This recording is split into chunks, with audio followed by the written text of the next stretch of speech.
આપ જોઈ રહ્યા છો P24 ન્યૂઝ ગુજરાત। સુરત શહેરમાં no drugs in Surat city અભિયાન અંતર્ગત વનસ્પતિજન્ય માદક પદાર્થ ગાંજો જેનું વજન 0.040 કિલોગ્રામ જેની કુલ કિંમત રૂપિયા 2000ની મત્તા સાથે આરોપીને પકડી પાડતી વરાછા પોલીસ ટીમ સુરત શહેર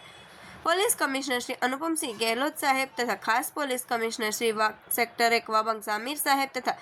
નાયબ police commissioner Shri zone 1 Alok Kumar સાહેબ તથા મદદનીશ police commissioner Shri B division P K. Patel સાહેબ સુરત શહેરનાઓએ પોલીસ સ્ટેશન વિસ્તારમાં નો ડ્રગ્સ ઇન સુરત સિટીના અભિયાનને સફળ બનાવવા અને સુરત શહેરમાંથી નાર્કોટિક્સની બદીને સંપૂર્ણ નેસ્તનાબૂદ કરવા માટે સુરત શહેરમાં અન્ય રાજ્યોમાંથી ચોરી છુપીથી નાર્કોટિક્સ ડ્રગ્સ લાવી સુરત શહેરમાં ઘુસાડી યુવાધનને નશાના અંધકારમાં ધકેલવાની પ્રવૃત્તિ કરતા ઈસમો ઉપર વોચ રાખી તેવી પ્રવૃત્તિ અટકાવવા કડક હાથે ઝુંબેશ સ્વરૂપે કામગીરી કરવા માટે સખ્ત સૂચના કરેલ હોય જે સંબંધે વરાછા પોલીસ સ્ટેશનના police inspector Shri R B. Gojiya સાહેબ તથા second police inspector Shri H B. Patel સાહેબનાઓએ પોલીસ સ્ટેશન વિસ્તારમાં નાર્કોટિક્સ ડ્રગ્સનો કેસ શોધી કાઢવા માટે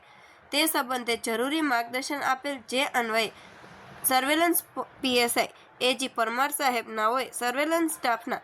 માણસોની અલગ અલગ ટીમ બનાવી પોલીસ સ્ટેશન વિસ્તારમાં પેટ્રોલિંગમાં હતા તે દરમિયાન પોલીસ કોન્સ્ટેબલ નામદેવસિંહ દોલતસિંહ નાઓએ આધારભૂત બાતમી હકીકત મળેલ કે અનિલ કિશનભાઈ શેકોકર જેણે શરીરે સફેદ કોફી કલરનું સફેદ પટ્ટા અને કોલરવાળું ટી શર્ટ તથા વાદળી કલરનું જીન્સ પેન્ટ પહેરેલ છે તે સુરત વરાછા ખોડિયારનગર 3 રસ્તાની સામે આવેલ સોમનાથ હોટલની બાજુમાં ફૂટપાથ પર ઊભો રહી ગેરકાયદેસર માદક પદાર્થ ગાંજાનું વેચાણ કરે છે અને અગાઉ વરાછા પોલીસ સ્ટેશનમાં પકડાયેલ છે જે આધારે આયોજનબંધ રેડનું આયોજન કરી આરોપી અનિલ કિશનભાઈ શેકોકર નાને વનસ્પતિજન્ય માદક પદાર્થ ગાંજાનું વજન 0.040 કિલોગ્રામ જેની કિંમત રૂપિયા 2000 તથા રોકડ રૂપિયા 1340 તથા એક બ્લુ કલરનો કીપેડવાળો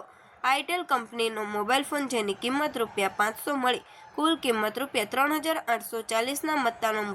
મુદ્દામાલ સાથે પકડી પાડી કાયદેસરની કાર્યવાહી કરવામાં આવેલ છે। આવા અવનવા સમાચાર જોવા માટે જોતા રહો P24 ન્યૂઝ ગુજરાત।